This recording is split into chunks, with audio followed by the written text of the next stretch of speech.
여러분 안녕하십니까? 5월 18일 목요일 뉴스투데이 강원입니다. 전국적으로 4년 4개월 만에 제1종 가축 전염병인 구제역이 발생했습니다. 지난 10일 청주에서 첫 발생한 뒤 이미 10개 농가로 확산이 됐는데요. 그동안 아프리카 돼지열병 방역에 집중해왔던 강원도도 구제역 발병 소식에 초긴장 상태입니다. 강화길 기자가 보도합니다. 지난 10일 구제역이 처음 발생한 충북 청주 한우 농장. 횡성보다 많은 한우 집중 사육단지입니다. 구제역은 일주일 만에 염소를 포함해 10개 농가로 번졌습니다. 충북과 인접한 강원도도 비상입니다. 이들 감염 농장과 역학적으로 관련된 강원도 농가만 6곳. 강원도는 긴급히 해당 농장 한우 전부를 체열 조사했습니다. 다행히 음성이 나왔습니다. 또 13개 역학 관련 도축 시설도 임상 결과 문제가 없습니다. 그렇다고 안심할 수는 없습니다. 발굽이 둘로 갈라진 우제로인 소와 돼지, 염소를 기르는 농가는 말 그대로 노심초사. 농장 입구에 생석회를 뿌리고 소독을 늘리고 있습니다. 소 가격도 하락하고 상당히 농가 어려운 와중에 구제역이 터져서 또 우리 강원도하고 인근인 충북에서 터졌기 때문에 우리 농가들은 상당히 긴장하고 있습니다. 한우, 고기, 유제품 소비 감소 등 2차 피해도 걱정입니다. 특히 강원도는 3년째 아프리카 돼지열병과 힘든 싸움을 벌이고 있습니다. 지난 2020년 10월 화천을 시작으로 올해 2월 양양까지 9개 시군 14개 농장에서 아프리카 돼지열병이 발생했습니다. 그동안 7만 6천 마리의 돼지를 매몰 처분했습니다. 강원도 방역당국은 일단 백신 접종이 최선의 방책이라고 보고 접종에 사활을 걸고 있습니다. 지난 4월부터 시작해 지난 5월 10일 마쳤는데 또 합니다.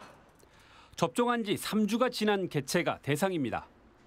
78만 9천 마리를 이번 주 안에 접종합니다. 백신이 전체 100% 막는 건 아니에요. 백신을 하시고 더불어서 차단 방역, 농가 소독과 그다음에 외지인에 대한 차량 소독 이런 것도 아울러서 강화를 해주시는 게 최선의 방책이라고 생각합니다. 강원도에 최근 구제역이 발생한 것은 2015년. 철원에서 시작해 춘천과 원주까지 번졌습니다. 11개 농장에서 16,000마리가 감염됐습니다. 강원도 축산 농가들은 8년 전의 악몽이 재현되지 않기를 간절히 바라고 있습니다. MBC 뉴스 강화길입니다. 강원도 제2청사 신설이 포함된 조례안이 강원도의회 상임위를 통과했습니다. 조례안은 소폭 수정 의결됐는데 도의원들은 제2청사와 관련된 여러 문제들을 지적했습니다. 백승호 기자가 보도합니다. 강원도가 도의회에 제출한 행정기구 설치 조례 전부 개정안입니다. 이 조례안에는 강릉에 강원도 제2청사인 글로벌본부를 신설한다는 내용이 담겼습니다. 제2청사는 김진태 지사의 핵심 공약입니다. 그런데 조례안 심의에 나선 도의원들의 우려가 적지 않았습니다. 김진태 지사는 제2청사를 두고 도청의 분산이 아닌 확장이라고 말했는데 춘천 본청에 있던 관광 업무를 떼어가는 등 확장과는 거리가 멀다는 지적이 나왔습니다. 이 조직 개편 안을 보게 되면은 그냥 분산의 의미다라는 것으로 단정할 할 수밖에 없는 상황인 것 같아요. 저는 그렇게 보이거든요. 또 글로벌 본부에는 미래산업국이 신설됩니다. 특별자치도의 비전이 미래산업 글로벌 도시인 만큼 강원도의 핵심 부서로 평가됩니다. 하지만 통째로 강릉에 신설되면서 춘천을 비롯한 다른 지역의 소외론이 불거졌습니다. 춘천 같은 경우에도 첨단 디지털 이런 부분에서 관심을 갖고 있고 미는 지금 사업으로 알고 있는데 이게 미래산업국이 사실 통째로 다 가는 부분이 한쪽에 쏠리지 않도록 잘 운영하도록 하겠습니다. 제2청사가 생기면서 춘천 본청의 보건체육국은 사라집니다. 보건 분야는 복지국이 흡수합니다. 이를 두고 합리적이지 않고 효율도 떨어진다는 쓴소리가 나왔습니다. 합리성도 없고 좀 효율성도 좀 떨어진다고 저는 생각을 합니다. 그리고 보건국이 다시 통합이 돼요. 특별하게 통합을 시키는 이유가 있나요? 기부 수가 제한이 되어 있습니다. 잘 아시는 것처럼 13개로 최대 13개까지 이제 제한이 되어 있는데 여러 우려가 나왔지만 강원도 의회 기획위는 산불 방지센터를 글로벌 본부 소속에서 빼는 수준으로 해당 조례안을 수정 의결했습니다. 이번에도 의원들은 지적과 말만 많이 했지 강원도가 낸 조직 개편안을 거의 바꾸지 않았습니다. 해당 조례안이 도의회 본회의만 통과하면 제2청사인 글로벌 지역본부는 7월에 개청됩니다.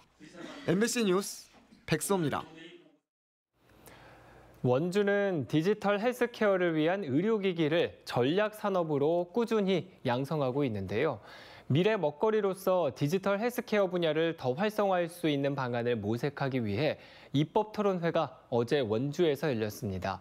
이병선 기자가 그 현장을 다녀왔습니다.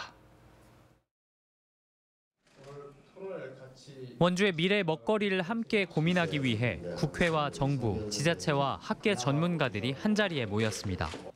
앞으로 발전시켜야 할 산업은 무엇인지, 이에 따르는 규제는 어떻게 해결할지 논의하는 자리입니다. 지난 2019년부터 강원도가 디지털 헬스케어 규제 자유 특구로 지정돼 있어 관련된 분야의 이야기가 쏟아졌습니다. 특히 디지털 기기를 활용한 비대면 진료는 이미 해외에서 앞서 나가고 있다며 정부와 지자체의 법적, 제도적 지원, 그리고 해외와의 협업을 강조했습니다. 통합 육성 기관을 만들어야 돼요. 그리고 이제 법도 개선하고, 그다음 특히 아까 이야기했듯이 외국 기업들하고 이 투자 조합을 결성을 하셔야 됩니다. AI 탑재 의료기기들이 잇따라 나오는 상황에서 의료기기 산업이 전략 산업인 원주 역시 대응이 필요하다는 의견도 나왔습니다. 인공지능 서비스 구현에 필요한 대규모 연산을 수행하는 AI 반도체 수요가 10년 안에 폭발적으로 늘어날 걸로 예상되는데 강원도에 AI 전문 인력과 관련 기업군, 데이터 센터 등 인프라도 없고 행정 절차도 복잡하다는 지적입니다. 행정 절차를 만족시키기 위해서 하는 것도 엄청나게 인력하고 시간하고 행정이 소요되는 것 같아요. 그래서 행정 절차를 간소화하는 것도 굉장히 우려가 없는 것은 아닙니다. 비대면 진료 등 디지털 헬스를 활성화하기 위해서는 어디까지 허용할 것인지, 개인정보는 어떻게 관리할 것인지 까다로운 의제가 산적해 있기 때문입니다. 개인정보의 보호라는 측면과 데이터의 표준화라는 부분에 있어서 법이나 제도의 뒷받침이 마련되어야 할 것으로 보입니다. 사회적 합의를 이끌어내고 이를 법제화하는 건 국회의 몫이기 때문에 지역 국회의원들의 역할이 핵심적입니다. 진료에 관한 특례를 허용하는 것 하나가 있고, 또 하나는 의료 관련된 데이터를 모아서 활용할 수 있도록 하는 개인정보에 관련된 규제를 우선 입법이 이루어지기 전까지 지역에서 꾸준히 산업의 진척을 보여야 하기 때문에 오는 8월로 만료되는 디지털 헬스케어 규제 자유 특구를 추가로 연장하는 게 선결 과제가 될 걸로 보입니다. MBC 뉴스 이병선입니다. 고성의 한 사회복지기관 시설장이 내부 직원들을 괴롭혔다는 직장 내 괴롭힘 의혹이 제기됐습니다. 조사가 진행 중이지만 그 해결책이 쉽지 않아 보입니다. 박은지 기자입니다. 고성군의 위탁을 받아 취약계층을 위한 사업을 하는 사회복지기관. 지난달 직원들이 직장 내 갑질과 괴롭힘으로 힘들다며 시설장을 군청과 고용노동부에 신고했습니다. 여직원이 시설장의 사적 관심을 거절하자 괴롭힘이 시작됐고, 심지어 다른 남자 직원과 내연 관계냐며 식사나 회의 자리 배석까지 간섭받았다고 주장했습니다. 남자는 10초만 여자가 눈을 이렇게 마주치고 있어도 좋아한다고 생각할 수 있다. 그럼 서로 오해가 있었던 걸로 하자라고 하고 끝이 났는데, 그 다음에 이제 일을 가지고 얘기를 시작했어요. 보고를 안 한다, 일을 똑바로 하지 않는다. 해당 남자 직원도 업무에서 갑자기 배제돼 생계의 위험마저 느꼈다고 말했습니다. 외부에 도움을 요청했지만 결국 시설장과의 면담으로 이어져 2차, 3차 피해를 봤다고 덧붙였습니다. 센터장을 몰아낸 사람으로 쉽게 보고 어디 가서 일을 할 수 있겠냐. 더 이상은 너라는 사람은 어디 가서 일을 할 수가 없게끔 내가 할 수 있어. 내가 말 한마디면. 다른 직원들도 괴롭힘을 당했다고 말합니다. 육아휴직을 마치고 복직하자 비정규직 업무로 옮기라는 제안을 받았고, 어떻게 해야 될지를 모르겠는 거예요. 그래서 일단은 한 이틀 정도 고민을 했나 해서 센터장님 처음에는 알겠습니다라고 했지만 나중에 아무래도 직원들끼리 단체 대화방을 공개하라는 요구를 받았다고 주장합니다. 깜짝 놀랐죠. 속으로 이게 뭐지? 근데 이제 보여주고 나서 가만히 점점 좀 화가 나는 거예요. 그리고 기분이 되게 안 좋았어요. 시설장은 고용노동부의 조사 결과를 기다리는 입장이라며 여직원에 대한 사적 관심이나 다른 직원들의 직장 내 괴롭힘 주장은 대부분 사실이 아니라고 부인했습니다. 최대한 서로 이제 조심해서 그렇게 지내고 있는 중이고 그 결과를 지금 기다리고 있는 거예요. 가서 보고 느낀 거죠. 이게 진정을 하려고 준비를 하려고 하다 보니까 모든 걸 다 부정하는구나. 관리 감독에 책임이 있는 고성군은 시설 내부에서 해결하라며 발을 뺐고 시설관리법인은 고용노동부 결과를 지켜보겠다는 입장입니다. 직장 내 괴롭힘을 막고 직원들을 보호해야 할 시설장이 가해자로 지목된 사건이어서 고용노동부가 어떤 조사 결과를 내놔도 적지 않은 파장이 예상됩니다. MBC 뉴스 박은지입니다. 강원도가 지역 대학교의 글로컬 대학 선정을 위한 지원책을 발표합니다. 교육부의 글로컬 대학 사업은 세계적 경쟁력을 갖춘 지역 대학을 대표 지역 대학으로 육성하는 정책으로 지역 성장을 이끌 역량을 갖춘 지역 대학 30곳을 선정해 5년간 1,000억 원을 지원합니다. 강원도는 글로컬 대학 선정에 필요한 대학 구조 혁신과 지역 산업계와의 연계 협력 체계를 비롯한 각종 지원 방안을 내놓을 계획입니다. 강원도는 지난 3월 지역 혁신 중심 대학 지원 체계, 일명 라이즈 시범 지역에서 탈락해 글로컬 대학 예비 지정 평가 기준에서 불리한 상황입니다. 강원도교육청이 25일까지 2024학년도 고등학교 입학 전형 기본계획 안내 연수를 실시합니다. 연수는 도교육청이 제작한 고등학교 입학 전형 길라잡이를 중심으로 진행되고 학교별 중3 부장과 입학 업무 담당 교사가 연수 대상입니다.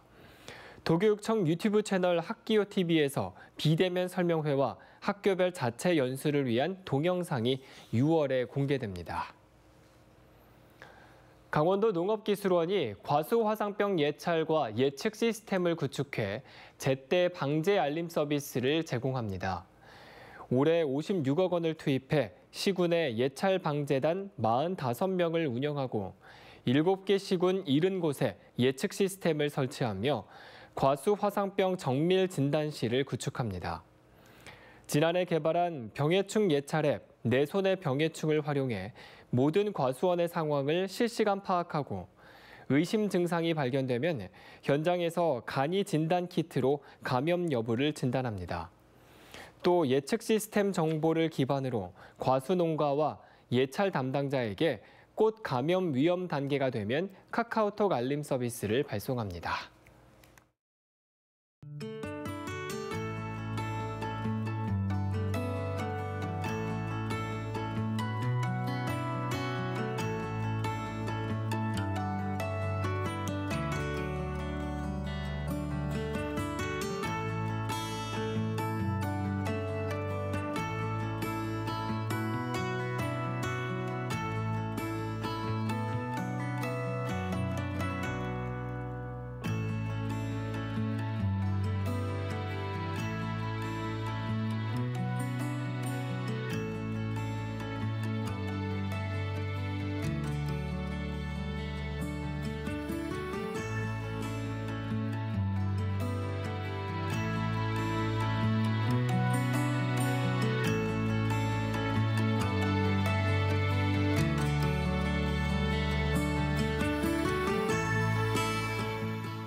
지난해 강원도 마약 사범이 크게 증가한 것으로 나타났습니다. 춘천지방검찰청에 따르면 지난해 강원도 마약 사범은 최근 5년 사이 가장 많은 559명으로 전년보다 59%가 증가했습니다. 청소년 마약 사범은 5년 전년보다 5.8배 많아진 103명을 기록했고 외국인 마약 사범은 85명으로 전년보다 20배 넘게 늘었습니다. 이에 춘천지방검찰과 강원경찰은 마약 수사 실무협의체를 통해 마약 단속 체계를 만드는 한편 청소년 마약 예방 교육을 강화할 계획입니다. 지난해 11월부터 시행되고 있는 분만 취약 지역 119 안심콜 서비스 등록자가 180명을 넘었습니다. 119 안심콜은 임신 중이거나 아이를 낳은 지 3달이 안 된 산모들이 응급 상황에 이용할 수 있는 119 구급 이송 서비스로 올해 들어서만 산모 5명이 출산을 앞두고 119 안심콜을 이용해 병원으로 이송됐습니다. 소방본부는 도내 분만 의료 사각지대가 많은 만큼 산모를 대상으로 119 안심콜 이용을 장려하고 있습니다. 춘천시 보건소가 7월 말까지 지역사회 건강조사를 실시합니다. 이번 조사는 보건사업에 필요한 기초자료를 만들기 위한 조사로 조사원이 직접 표본 가구로 선정된 891명을 방문해 1:1 면접 조사를 진행합니다. 조사 항목은 흡연과 음주, 식생활 등 건강 행태와 의료 이용 등 17개 영역 145개 문항입니다. 춘천시 보건소는 주민 건강 향상을 위한 조사인 만큼 적극적인 협조를 부탁했습니다. 춘천시 청소년 수련관은 다음 달까지 학교 밖 청소년들의 진로 지원을 위한 체험 프로그램 꿈꾸잡을 운영합니다. 꿈꾸잡은 모두 6회차로 구성되며 청소년들의 수요를 반영해 제과 제빵사와 바리스타, 간호사, 공예가, 예술가 분야 직업을 알아볼 기회를 제공합니다. 특히 올해는 대학, 관련 기관들과 연계해 현장에서 직접 직무를 체험하도록 하며 진로 연계 효과가 높을 것으로 기대하고 있습니다. 혁신도시와 원주 도심, 기업도시를 빠르게 오가는 일종의 급행 시내버스가 오는 30일부터 운행에 들어갑니다. 일명 혁기버스로 이름 붙여진 111번 시내버스는 같은 구간을 지나면서 45개 정거장에 멈춰섰던 기존 버스와 달리 14개 정거장에만 멈추게 됩니다. 혁신도시에서 원주역까지는 20분, 기업도시에서 원주역까지는 30분 만에 도착해 소요 시간이 20분씩 줄어듭니다. KTX 원주역과 만종역 막차 시간에는 정거장에 대기했다가 출발합니다. 원주시는 원주에서 살기 힘든 이유로 시민의 절반 이상이 시내버스를 뽑기도 했다며 하반기에는 근본적인 대중교통 개선안을 내놓겠다고 밝혔습니다. 태백시가 지역 대표 작물인 고랭지 배추 재배를 스마트 농업으로 전환하는 사업을 본격적으로 추진합니다. 태백시는 지난 4월 농림축산식품부가 선정한 노지 스마트 농업 시범단지 추가 공모 사업에 선정됨에 따라 이번에 한국농어촌공사와 위수탁 업무 협약을 맺고 오는 2025년까지 창죽동과 화전동 일대 고랭지 배추밭 193헥타르에 스마트 농업 시범단지를 조성합니다. 시범단지에는 모두 245억 원을 투입해 자동으로 물과 비료를 주고 방제하는 시스템을 갖추게 되며 이를 빅데이터 관제센터와 연결해 실시간으로 관리하게 됩니다. 삼척시가 노동력 절감을 위해 드론 직파 벼 재배 단지를 조성합니다. 삼척시 농업기술센터는 내일까지 근덕면 6농가 10헥타르 규모의 단지를 선정해 노동력을 획기적으로 줄일 수 있는 드론 직파 작업을 실시합니다. 벼 드론 직파는 기존의 기계 파종과 육묘, 이양에 투입되는 노동력을 50% 이상 줄일 수 있어 시마르당 12만 원가량의 생산비 절감이 가능합니다. 한국여성수련원에서 주관하는 문화유산 답사 여행이 내일까지 홍천에서 진행됩니다. 홍천군은 이번 교육이 전국 공무원을 대상으로 강원도의 문화유산을 답사하는 프로그램이라며 홍천의 역사와 문화, 관광자원을 적극 홍보하겠다고 밝혔습니다. 특히 수타사와 척야산, 무궁화 수목원 탐방 프로그램을 진행하고 장 담그기와 수제 맥주 제조 체험도 진행한다고 덧붙였습니다. 국내 최대 규모의 폐사지이자 국가지정문화재 사적인 원주 법천사지에서 발굴 체험이 진행됩니다. 법천사지 유적체험관은 오는 11월까지 14차례에 걸쳐 법천사지 발굴 체험 프로그램을 운영합니다. 문화재 발굴 강사와 함께 역사 교육과 유물 발굴 체험을 진행하며 실제 발굴 현장도 견학할 수 있습니다. 관내 초등학교 학생들이 대상이며 각 학급별로 원주시 역사박물관 홈페이지에서 신청할 수 있습니다. 정성군이 오는 20일부터 31일까지 국립중앙박물관에서 뮤지컬 아리아라리 특별 공연을 펼치는 가운데 정선 홍보관도 함께 운영합니다. 정성군은 정선 아리랑을 현대극으로 재해석한 아리아라리의 공연과 함께 정선 홍보관에서 고향사랑 기부제와 정선이라는 이름이 들어간 시민 찾기 홍보를 펼칠 계획입니다. 이상으로 뉴스투데이 강원을 마칩니다. 고맙습니다.